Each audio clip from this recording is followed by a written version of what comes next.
programming from Women Accelerator. Oh, hello.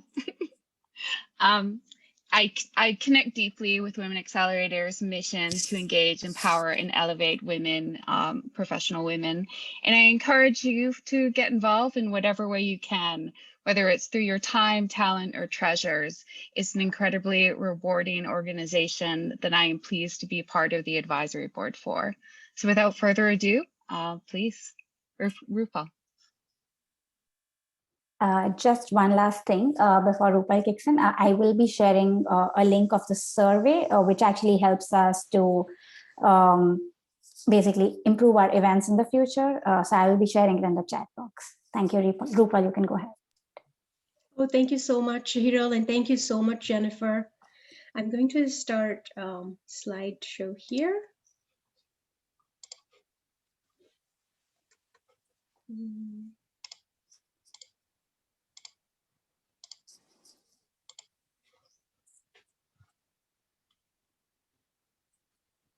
Okay, hopefully you see the share the screen. Okay, great. So hello, everyone. As Hiral mentioned, I am a software development manager at IDEMIA. We make driver's licenses, and I've been a software developer for some 25 years now. And as Hiral mentioned, I came to this country in 1989, and I'm so excited to be with you today and so excited to have this opportunity to talk to you today. Hopefully I'll have something to share that will be useful to you. What I want to start with is a quick recap of my journey. So it's okay if you read my notes. I'm going to leave that up so I also have some talking points. But as we say in, so I am from India. I'm from western part of India, from a state called Gujarat, a city called Ahmedabad. By the way, footnote, Ahmedabad is the entire city is under UNESCO protected site, the entire city as of 2017. So there is a lot of history in the city I come from. That is where I was born. So as we say in our Indian language, there is the birthland, the motherland, and that is India for me. And then there is the karma bhumi. So everyone knows the word karma, right? You have the good karmas and the bad karmas. That's where we'll do our deeds, our actions. And my karma bhumi, or my adopted land, is United States. And I've been here since '89. I was a teenager when I came to this country. Went to a Catholic school, which I believe became a college. And now I hear the building's been torn down, so I do want to go back and see what's there. But I went to a Catholic school in Malden, and I believe I graduated May 27th, yesterday, almost 30 years ago now. So before I get started and share any of my thoughts on growth and networking that has enabled me to be where I am today, I must take a moment to thank my parents, because if it weren't for them making a huge decision to migrate to this country, my dad was 55 years old. So if you ask me when I'm 55, if I'm going to sell everything I've ever owned, sell the house, lose the friends, lose the job, and carry a couple of $100s in your pocket and migrate to a whole other world, I don't know if I could do that. It is a huge decision. So I must thank my parents for doing what they did.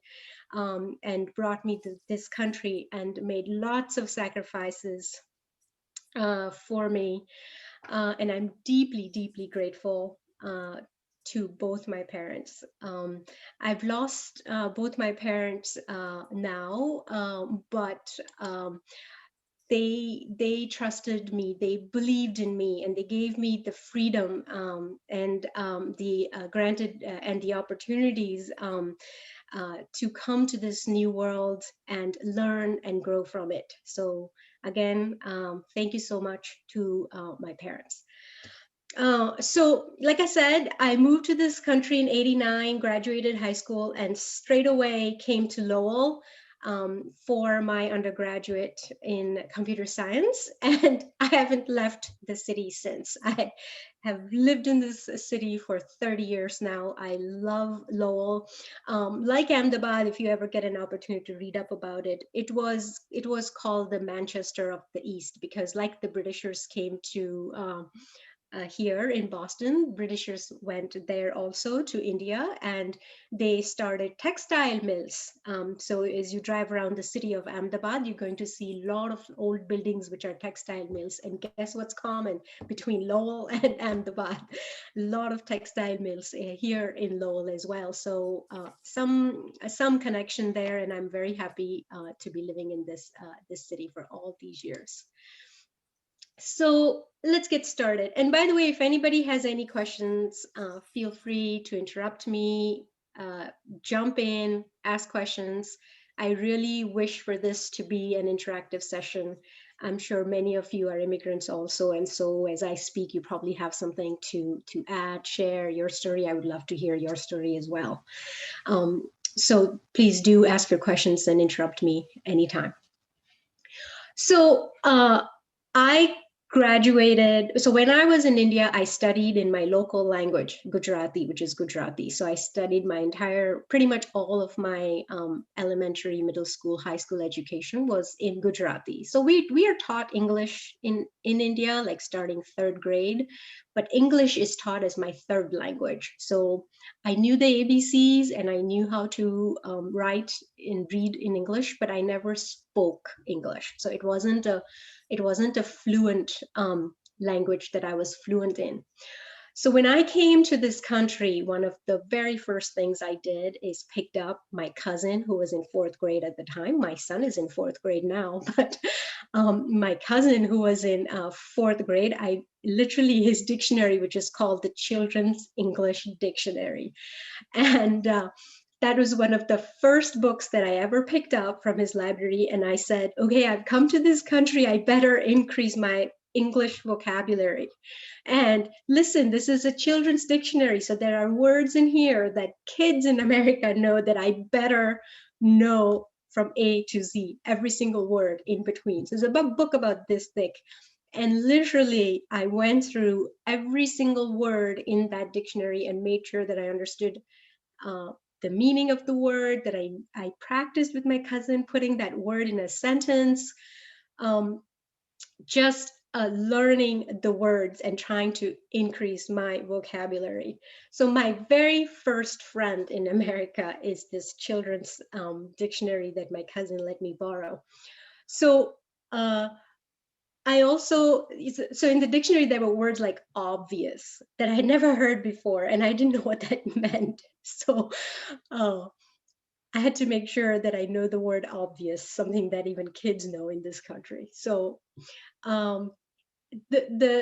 so that's my first growth tip, right? As an immigrant, especially as an immigrant, is learn the words which are in common language, a day-to-day use. Sometimes as immigrants, we know some big words, but the colloquial English, we don't know. Like if I went to Australia, it would be different words in daily use, like, trash or dustbin, something like this. So we have to learn the words which are common in that culture. My second growth tip. So my cousins, as I said, they were middle school, high school kids, and I grew up with them listening to Paula Abdul, Depeche Mode, Madonna, R.E.M., Backstreet Boys. So my second tip, especially as an immigrant, is when we come to this country, of course, we cannot forget our roots, but we also need to make an effort to submerge ourselves in the local culture. Okay, so my second best friend, AM radio. So I highly recommend this tip to all my immigrant friends who, like me, English was not their primary language and didn't speak it on a daily basis. My hearing to pick up the speaking English was very slow in the beginning, and I started listening to AM radio, and I specifically say the radio, not television, not podcast, radio. Why radio? So if we are watching a television, an English show, you're going to learn English, certainly, but your brain is not have to work so hard because you can pick up a lot of what they're saying by the context of it. Like their acting will tell you half the message. So your brain is trying to learn English but isn't working as hard. Podcast, the English is, they speak slowly, they speak in a way that you can follow. It's a good, clean English. So your brain is practicing to pick up the language, but again, it is served very clean English. I enjoy the radio and the AM radio, especially as a new learner, new immigrant, because it's a common language. It's English that they use daily, and then they speak fast because they are conversing with each other. And so you're trying to pick up their jokes, you're trying to pick up some colloquial English. And your brain has to really focus because they're going to speak fast. They're not going to slow down for you, right? So they're going to speak normal.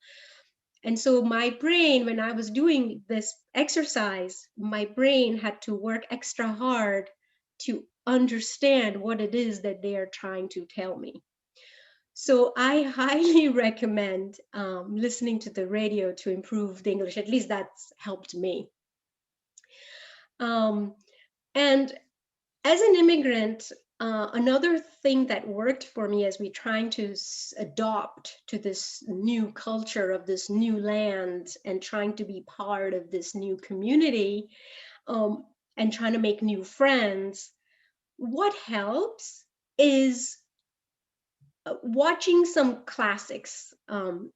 Casablanca, I don't know, Genie in a Bottle, I don't know, some classics, American, whether it's movie, whether it's their shows. Growing Pains was something that, or 90210 was something that was on television back in the 1990s. Or maybe sports is your interest, so maybe you want to know when the baseball season starts or football season starts. American icons like Frank Sinatra, Stevie Wonder.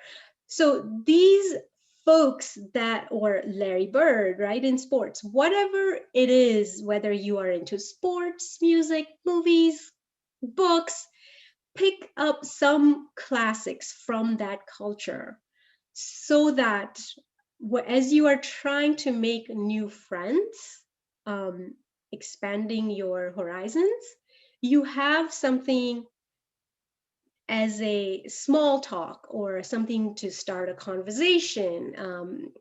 Somebody is talking about some movie that you just watched and you can pitch in, oh yeah, this actor, that actor, right? So that is another way that I tried that's worked for me, to help me learn this new culture that I came into. My friends, even to this day, I will be at work and we'll be eating some lunch, and like they love to talk about some MMA fighters. Now, I'm not into MMA, but I will immediately learn about some of the names they are mentioning at lunch so that I have something useful to communicate next time the MMA topic comes up. I have another friend, she's into cars, all kinds of cars. The faster, the better. So I try to learn about, Lamborghini and Porsche so that next time we have that conversation, I have something to pitch in. So whatever our friends and their interests are, um, I think learning and understanding more about that kind of helps us be part of that culture more. Is there any questions so far? I'll pause.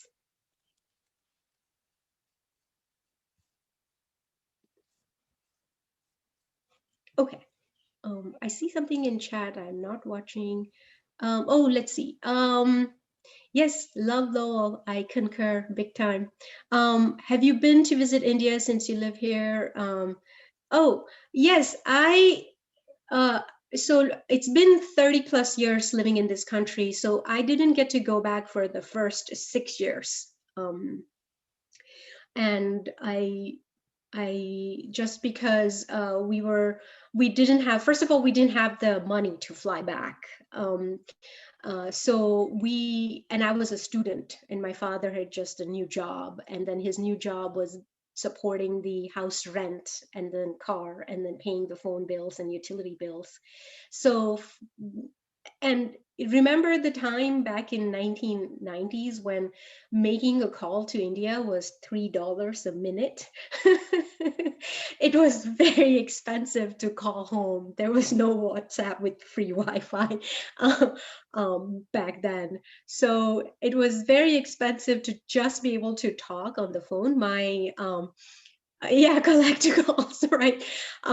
My brother, because I was under the age of 21, I got to come here with my parents. My elder siblings were older than 21, so they were back home. But it was difficult to even talk to them on the phone. So first 6 years I didn't go back, and then I started going back slowly. Now the economic situation personally is a little better, so I try to go back once in 2 years. And my immediate family, I don't have anybody back home, but I'm married to my husband's from India as well, and his parents are in India, so I do go and visit them once in 2 years. My kids, however, they go to India every single year, because my husband actually lives half here and half in India. So he just takes them back home for the summer. So they go every single year, except last year. I would love to visit Cambodia, seriously, someday. Yeah. What were the biggest challenges when I came to the States? So number one challenge was the language. I studied in Gujarati medium, and so just understanding the spoken English and then processing it fast enough to be able to give an answer. And even when I wanted to give an answer, my vocabulary for English language was very low. So that whole round trip of just conversing was tough. That was my biggest challenge. What if I just cannot get the joke and conversation on AM radio despite listening hard? Any suggestions?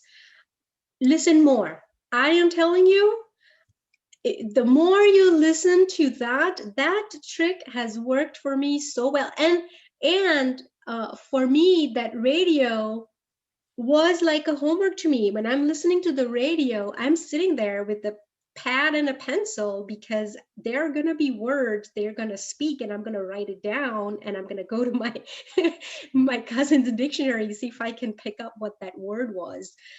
That radio was not for fun at all. Like, I was really learning English. I was not listening to it for fun. So if you don't get a joke, that's fine. But now you know that in spoken English in America, the day-to-day, that's a joke, right? And then if you don't get a joke, but like, even to this day, somebody said, what did they say? A bag of chips and more. That's what they sent me. I solved the problem. And what I got back on a chat is, oh, good job, a bag of chips and more. And I immediately had to Google that, because I say, what does this mean? So it's It's just common proverbs or slangs that people use, and the more you get yourself exposure to that, the better off you will be. You don't get a joke, then you have a good friend who you can say, hey, I heard this and I totally didn't get it. Can you please tell me what this means? And they will tell you. When I do that to my husband, he's like, oh, you just butchered the joke. I'm like, but yeah, but I didn't get it. Sorry. So practice. What else? Yep, so I think those are the questions. Lived in the US for 10 years before I went back. Yes, yeah, I know the feeling. Yes, language is the priority. From India, I try to visit every year, entire family. Yes, it is hard, but these days it's much easier than what it was 30 years ago. I'm sure it is still hard in your mind, but 30 years ago the tickets were $2,500. Like these days you can find something like 700. Back then, very expensive. Yeah, oh, yep. See, air ticket is really expensive. Exactly right. Yes, watch late night comedy. That is another great point, because if we watch late night comedy, you're definitely going to pick up a lot of slang, a lot of daily use English language. Very good. Thank you. Oh yes, going back. Yes, especially in summer and especially in Christmas time, flying back is very expensive. Cool. Thank you. So moving on to my high school days, my teachers, I want to next talk about, that aspect of networking and the importance of building relationship. And so my first mentors were my high school teachers. They truly, truly believed in me. Not for a single day, single hour, I felt like I was an outsider, I was a foreigner. They immediately accepted me and they immediately encouraged me. And I know that they loved to have me in their class. The education system is different between here and India also. So when I came to this country, math and science was like no problem. What I had to learn is US history and English. So my teacher, Miss Nyla Webster, wanted me. So I went to a Catholic school. A Catholic school would generally require you to take a religion, Bible class. But since I was only there for a year and a half, they didn't require me to take a Bible class, but they instead asked me to take a philosophy class. So I took a philosophy class, and Miss Nyla Webster was very much interested in learning about the Eastern philosophy. The mentorship there is her belief in me that I can succeed, that I can learn this English language. A good mentor will be incredibly patient with you. I even have a picture where she and I just literally just sitting down outside of her class on the floor in the hallway, and she's asking me all these questions about where I come from, what's my religion and all that, and I'm talking to her in completely broken English, maybe hand gestures and broken English. But she was such a good mentor. She listened to me very patiently and encouraged me every single day. So I got a lot of practice speaking with Miss Webster, my broken English. Then as we were graduating high school, well, before I go to graduation, I do want to mention about my history teacher. There is a famous song, "We Didn't Start the Fire." I don't know if you've heard it. It goes like, "We didn't start the fire. It was always there. Yeah. So that was the song she loved to play in our history class, because if you listen to that song, there's so much history in that song. And I highly recommend learning US history. And I'm talking about US history because we are immigrants to the United States. If I went to Britain or Greece or somewhere, I would recommend to learn that history. But the point is, any country we move to as an immigrant, I think it is important to know not just the culture, the language, the people, but also the history. Um, so learning U.S. history and the presidents and the different wars and the Civil War and all these things, that is the Bunker Hill Monument. We have a lot of history right here in Boston, Tea Party. So very important part of a growth tip is to build on yourself as a person. So understanding history is very important. So now moving on to my writing. So if you think my speaking is bad, you can only imagine how bad my writing would be, because I can at least speak broken English, but writing I'd never attempted. But my vice principal at my high school encouraged me to write a thank you letter. Uh, that goes to the back of the yearbook. So she said, okay, write the letter, you will present it to the graduating class, and then we will put that and bind it in the yearbook. And as much as I didn't have the confidence to do it, my mentors really believed in me, and they encouraged me to write this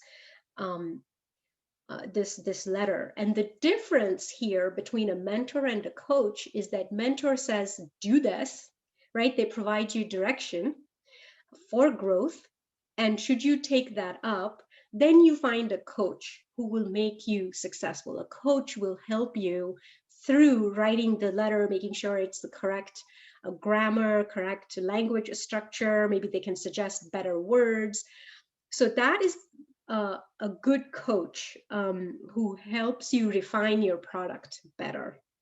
Whether it's a game you're playing and then you have a coach who does that for you, refines your game better, or I'm writing this letter and my coach helped me, my English teacher, make this letter better. So I took a first shot at writing the letter, and then she helped me with language structure.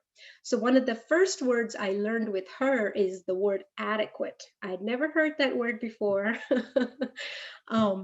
So that was another opportunity, the way to use, like, I can never adequately thank you all. So why I share this story is because as immigrant, we want to immerse ourselves in the culture, the spoken language and the written language, and never be afraid. We can always find good mentors, good coaches who will help us get there, but we have to take that initiative to do something. And I like to say that if there is one thing we are really good at as immigrants, is perseverance. Perseverance, I think, is our number one strength, because just think about it. We come from faraway lands, and then we adopt this new land and work so hard. We're not afraid to work hard. Work hard and try to be successful. So perseverance, I think, is our number one strength. And this is when I want to talk about being grateful. We want to be grateful. I want to be grateful because coming to this new country, there has been so much support for me that the more grateful we are, the more humble we will be, and more successful we can be. So after high school, I came to right here in Lowell. It was a private school at the time. It was University of Lowell. Then as I was graduating, it became part of the UMass system, became University of Massachusetts at Lowell.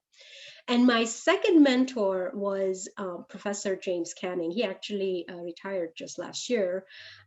Professor Canning encouraged me, so I was a computer science major, and Dr. Canning encouraged me to take a math minor because he saw that I was taking math classes and I was maybe 1 or 2 classes away from getting a minor. And so he encouraged me to just take the 2 classes and get a math minor. He also encouraged me to become the president of the Association of Computing Machinery. People in computer science probably have heard about ACM. It's like a local, it's like a club. It's a national club. I'm not sure if they're globally, but I know they are national club, and we do intra-college coding contest and just different fun activities. So I did a few of those as the president of ACM. I met Dr. Canning 25 years later. So I graduated college. There was a summer program, believe it was it wasn't last year, so it was in 2019 summer program.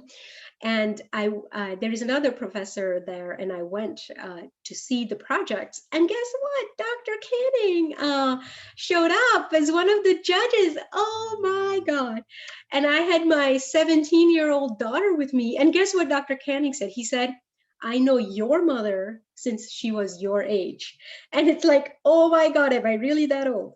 Has it really been that long since I met you? I saw Dr. Canning after so many years, and he said that he still remembers me because of the ACM work and the advisory that he provided. But during ACM, there was some plaque with my name on it. He said he still has it. He said it's still sitting in his office. He wanted to.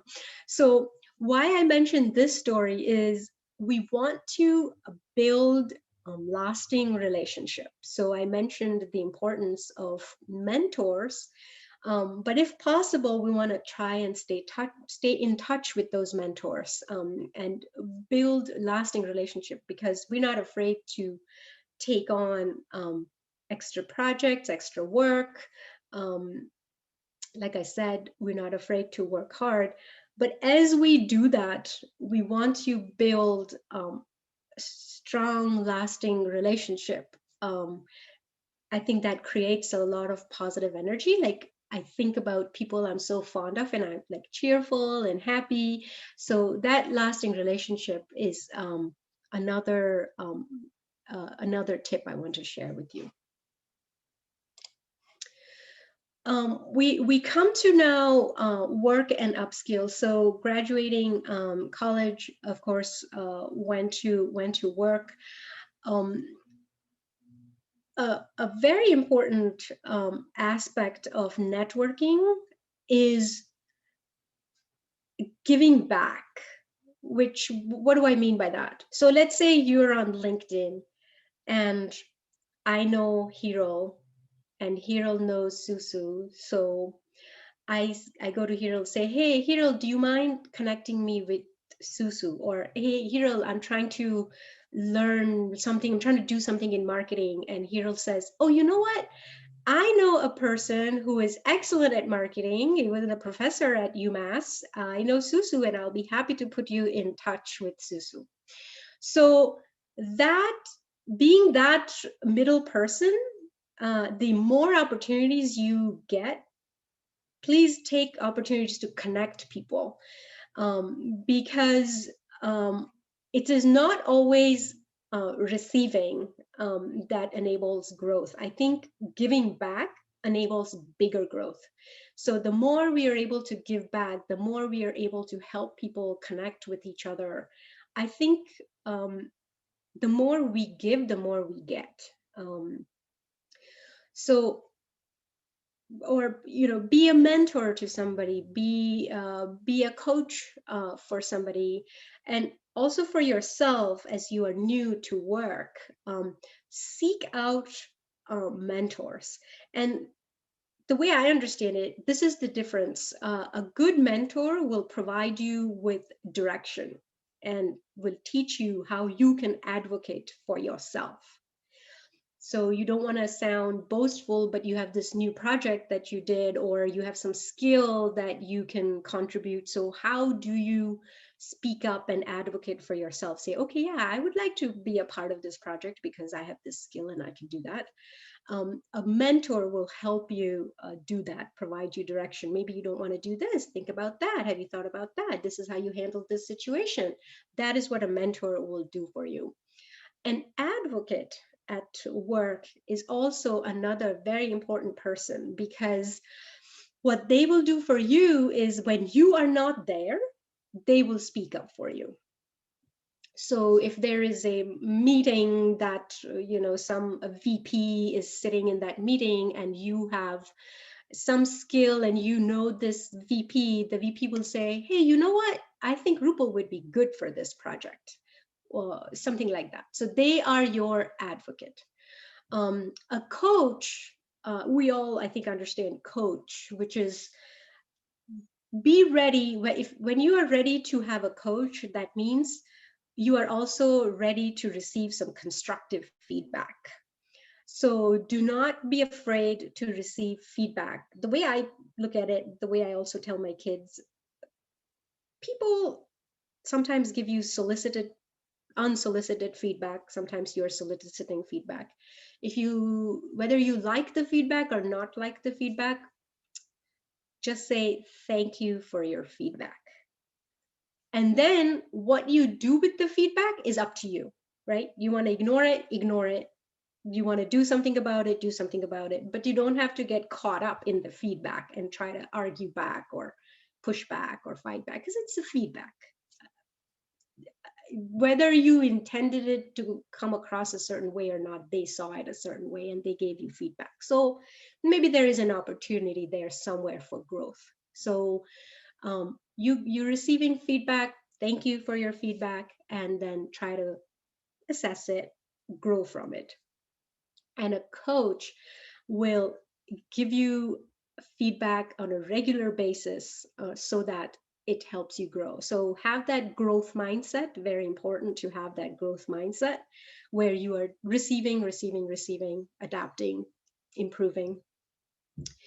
So networking, any networking events, people always say, oh, network, but like, what does that mean? So networking event, try to attend as many as you can. And when you do, I already talked about building a lasting relationship. So when you are at a networking event, try to make at least 3 meaningful contacts. So you will say hi, hello to 10, 20, 15 people. But of the 3, at least are someone you can connect with on LinkedIn, stay in touch with, follow their updates. People post their stories, their features on LinkedIn. So networking, at least 3 meaningful contacts. One other important tip I want to share with you at work is managing deadlines. When somebody says that something is due on a Friday, they really mean something is really due on Wednesday. At least that's how I take it. So if I am working towards a deadline and something is due on a Friday, in my head, I'm planning to get it done by Wednesday. Somebody said, how did they put it? They said, a Friday deadline, when it finishes on Wednesday, it's on time. And when it's on Friday, it's late. And if it's later than Friday, it's not acceptable at all. So managing your deadlines at work is important. Upskill, for upskill, the way I try to figure out what I need to upskill about, upskill is basically enhancing your current skills. So you know something today, but you want to learn that other thing. So how do you know what that other thing is? So the way I like to say this is, whatever role you are in today, think about 2 roles ahead of you. So if you are, I don't know, a junior engineer, think about somebody who is a principal engineer, because that's senior and then principal engineer, and look at what they do. Maybe they can be your mentor. But if not, just observe and look at the amount of responsibility that role carries. Look at how fast or how much on time they're able to finish their work.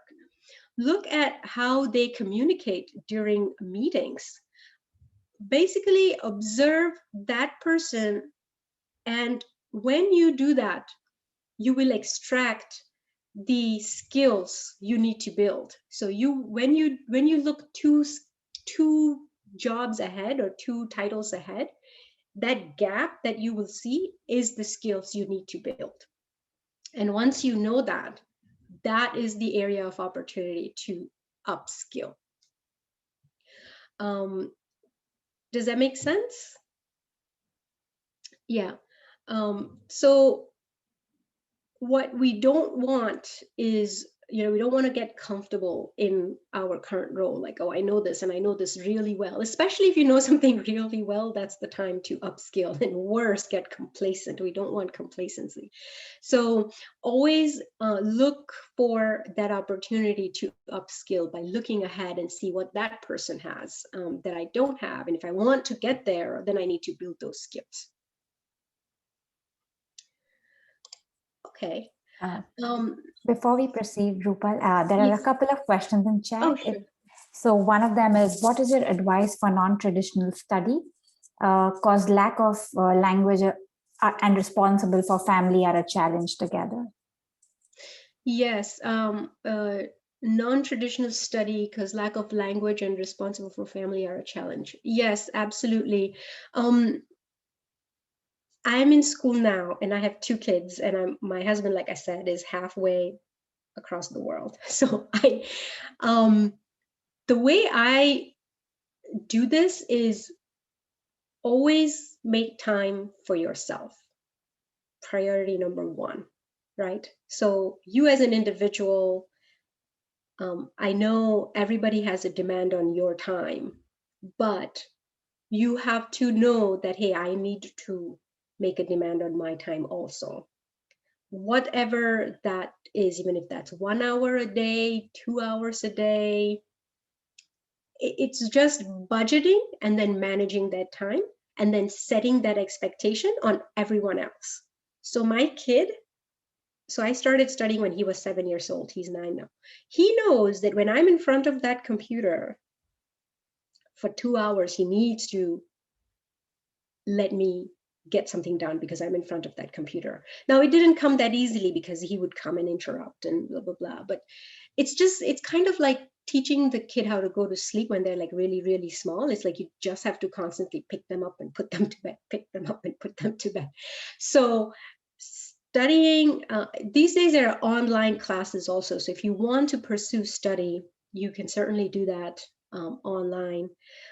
If you are not going for a degree, but you're just studying something for your own betterment, whatever that is, you want to spend an hour at the library, you want to spend an hour on some class on YouTube, whatever it is, it's that discipline. And first making time for yourself and then letting others know that this is time for myself, right? That persistence. And kids really appreciate consistency. If you really are consistent, they get it fast. So I think if you make time for yourself priority, you'll be able to do that. Could you share any tips on networking that really helped you a lot? How do you continue to maintain these relationships? Tips on networking that really helped me a lot. So networking is such a big, like a catch-all word, right? So when we say what about networking helped me? What helped me is when I'm networking, I am more conscious of who 2 people can I put in touch more than what is it in this person that can benefit me, right? I'm more aware of okay, what is this person's need and what is that person's need? And do I know somebody that can help, that can connect them to? Right. So when I am networking, I am more interested in enabling more connections. And when I meet somebody that that will help me, for example, any job that I've gotten, or most of the jobs that I've gotten, is through networking. So I meet some colleagues now, and then I want to go to my next job and my next job, and so I usually fall back on my reference, that people that I've already worked with, and I say, hey, do you know such and such, right? So in order to maintain relationship, I think the more you are aware that you are going to give back, it just, when you're giving back, your karma just, you will get back. You think you're just giving, but give more and you will get the help in return. I just maintain relationship by, for example, if it is LinkedIn, I will follow this person, like their posts. Occasionally, I will send them an email. Hey, how you doing? Right? If somebody is even closer, maybe I'll get in touch with them on WhatsApp. So depending on how formal or informal your relationship is, sometimes you will see something like, for example, I connected with Hero and Women Accelerators is like, is there anything I can do to help? Right? That is my initiative, and then Hero would help put me in touch with whoever. So it's Hero maybe putting up, Susu may be putting up another event, and I'll say, I have this skill here, do you want to use it? And they will say, yeah, sure, come and help us over here. So that's how I will maintain those relationships, is look for opportunities that enable me to give back. Like the 2019 summer camp I mentioned, right? I got in touch with that professor and I said, it's computer science summer program. I can coach, I can judge, whatever you need me to do. So now I'm networking with that professor and I'm maintaining that relationship with him because I am able to offer something to the professor. Whatever it is, whether it's your time, your skill, money, look for opportunities to give back. Also at work, right? Maybe some colleague is doing this project and is like overburdened or overwhelmed, and see if you can raise your hand and help finish that project. Let's see. I wonder if the deadline advise a US unspoken culture based on your experience. I'm not sure if it is just US, because I don't have exposure to any other culture, but personally, that's what I do. And it's not just at work. Like I'm in school now, so when I have a project due on Friday, I really try to get it done by Wednesday, which is not going to happen. So by Friday, for sure, I'll get there because I've planned for it 2 days earlier. How to build better communication or networking. Why I don't know if we would say awkward person, but maybe you're not comfortable, and maybe you're not comfortable because there is that language barrier. So maybe force yourself out of your comfort zone. If we want to be successful, if we want to grow, we have to force ourselves out of our comfort zone. And then we will get better at it. Like for me to learn to understand English better, it literally took a whole year of listening to a lot of radio. So I was otherwise comfortable in whatever language I was in, but force yourself. So I think, Shrevan, if I'm saying your name right, if you just identify why you say it makes you awkward, I think it is something to do with just your comfort zone and just push your boundaries, you will, and then that'll become your new comfort zone. And then you have to keep pushing your boundary again to find your other comfort zone. Most of the times I didn't start a conversation unless other person start to ask me. That's fine. But as I said in my slides earlier, the more you familiarize yourself with the culture that we live in, perhaps if you're going to a party, you say, okay, who all is going to be there? And try to say, okay, what are their interests? And see if I can learn something about this before I even go to the party. And then what happens is you're like, oh, there's going to be a neuroscientist over there. Okay, there's somebody going to be a lab scientist over there. Okay, let me kind of, there's Google, there's so many resources. You can just Google, you can just read some latest news. And then, oh, there's somebody over there who loves the Patriots. Okay, I'm gonna see how the last couple games were. I'm not a football fan myself, but now I picked up something to be able to communicate. So just being aware of that and being prepared will give you opportunities to converse, jump into the conversation if somebody else started the conversation.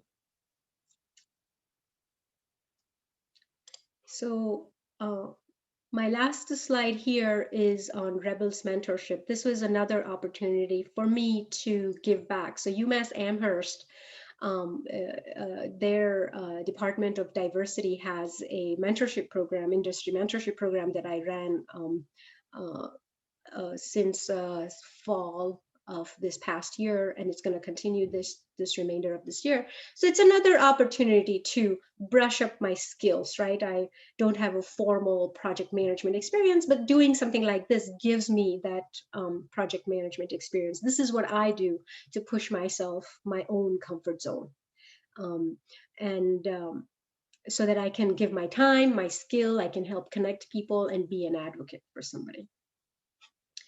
So those are my slides. And then in summary, growth tips and networking, I would highly recommend practicing, as specifically speaking to us all as immigrants, is the speaking and writing skills for the English language. We should strive to find good mentors, good advocates, good coaches who will make a difference in our lives and build meaningful connections. Work to upskill and be grateful and give back. So that's what I have for you today. Thank you.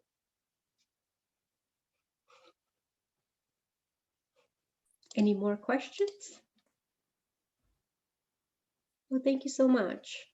Thank you so much, Rupal, for, that great presentation and sharing your tips with us. I think it was great for all of us to learn so much and, gain some insights on networking. At the very last, before we close off this event, I would actually like to share a couple of thoughts with you.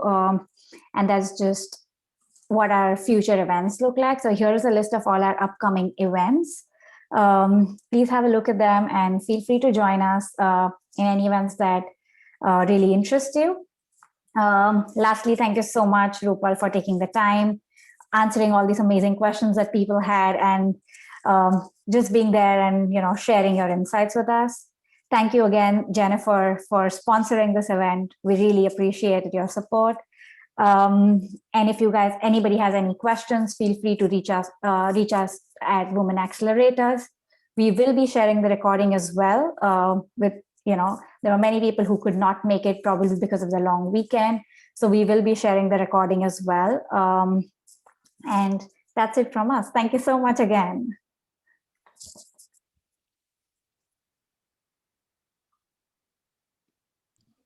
Thank you. Bye. Bye.